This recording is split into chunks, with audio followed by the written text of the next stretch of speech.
Já imaginaram uma revolução tão, mas tão intensa que tentou apagar por completo a religião do mapa?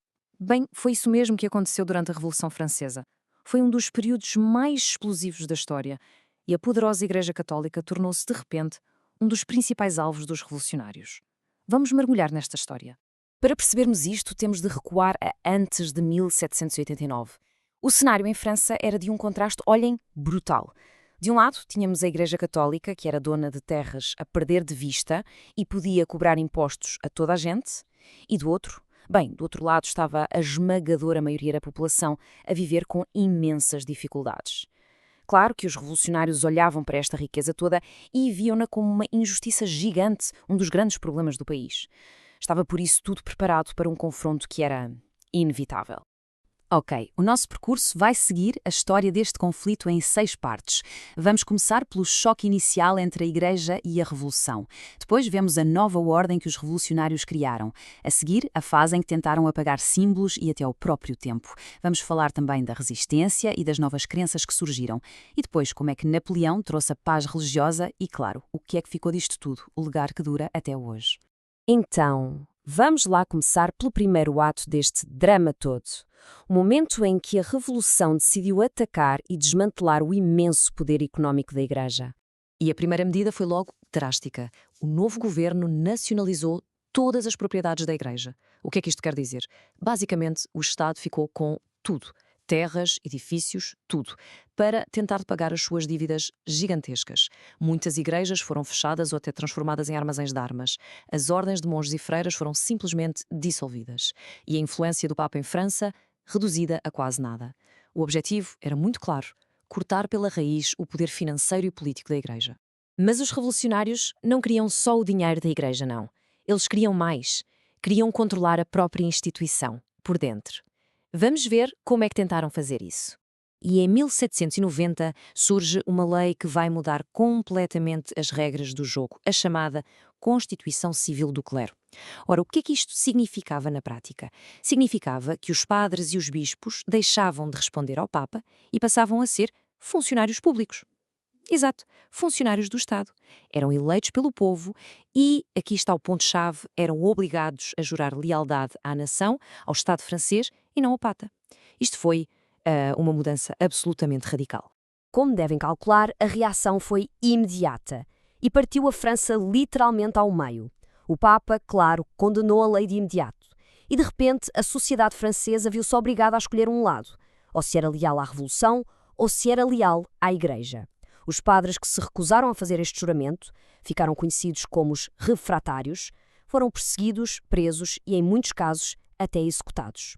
A religião transformou-se, de um dia para o outro, num perigoso campo de batalha político. E se pensam que as coisas já estavam intensas, preparem-se.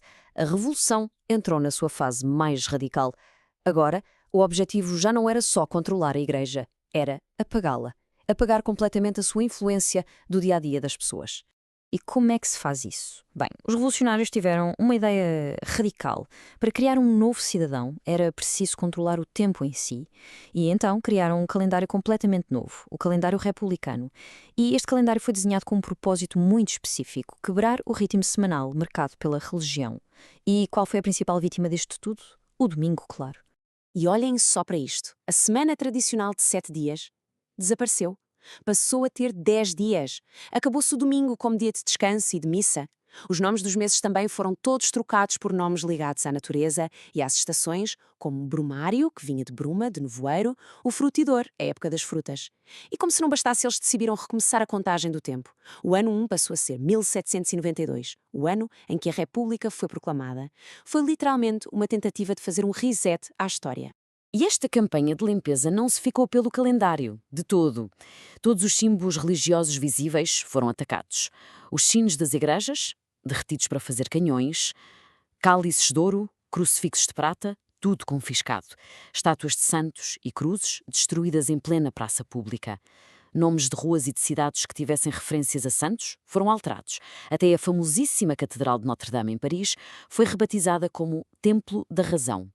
Era, de facto, uma limpeza simbólica total. Mas, claro, apagar séculos e séculos de tradição Não é assim tão fácil, pois não.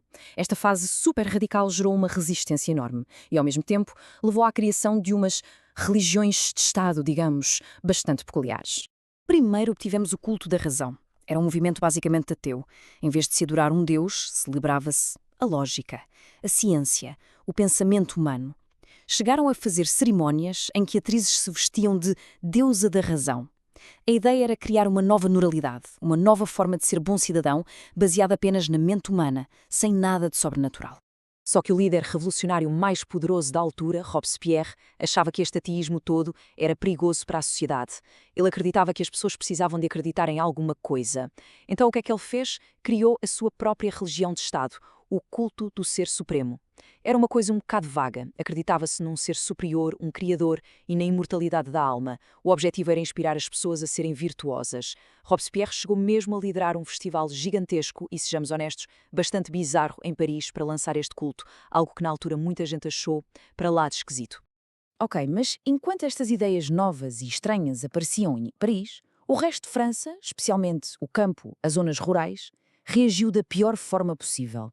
Para os camponeses, para as pessoas comuns, isto não era progresso nenhum. Era um ataque direto ao seu modo de vida, às suas crenças mais antigas e profundas. E a resistência foi mesmo muito forte. Em algumas regiões, como a Vendeia, chegou a haver uma autêntica e brutal guerra civil contra o governo revolucionário. Noutros sítios, a resistência era mais discreta.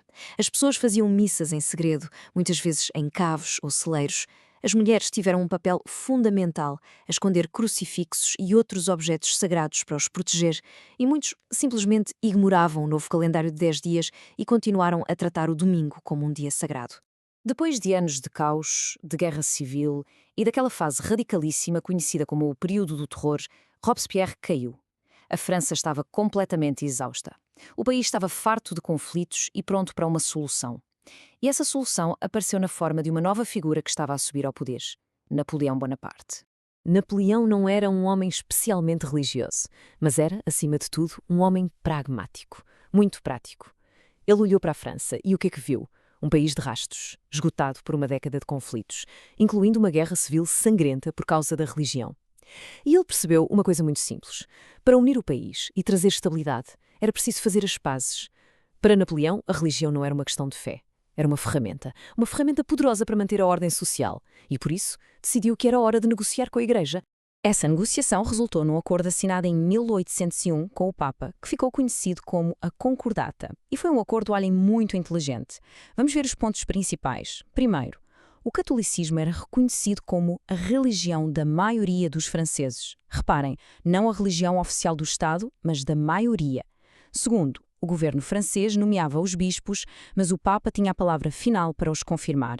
Terceiro, a Igreja aceitava não reclamar as terras que lhe tinham sido tiradas. E, por último, o Estado passava a pagar o salário aos padres.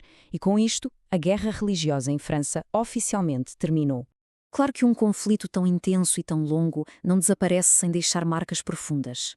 Pelo contrário, o impacto de tudo isto acabou por moldar a identidade da França moderna de uma forma que perdura até hoje. E o legado mais importante de todos pode ser resumido numa palavra: laicidade. O que é isto? É a ideia de uma separação muito estrita, muito rigorosa entre as instituições religiosas e o Estado. Ou seja, o governo não se mete nos assuntos da religião e a religião não se mete nos assuntos do governo. Este princípio, que nasceu diretamente deste conflito brutal, tornou-se um dos pilares fundamentais da República Francesa. Então, resumindo, os impactos permanentes desta luta foram enormes. A ideia da separação entre Igreja e Estado tornou-se um modelo que muitos outros países seguiram. A Revolução mostrou a toda a Europa que até as instituições mais antigas e poderosas podiam ser completamente transformadas. Mas, claro, também houve um lado muito negativo: a destruição de uma quantidade imensa de arte, de arquitetura e de património religioso que se perdeu para sempre durante a fase mais radical. E assim chegamos ao fim. A história desta guerra da Revolução Francesa contra a Igreja é um exemplo incrível de como as ideias sobre o papel da religião na sociedade podem mudar de forma radical.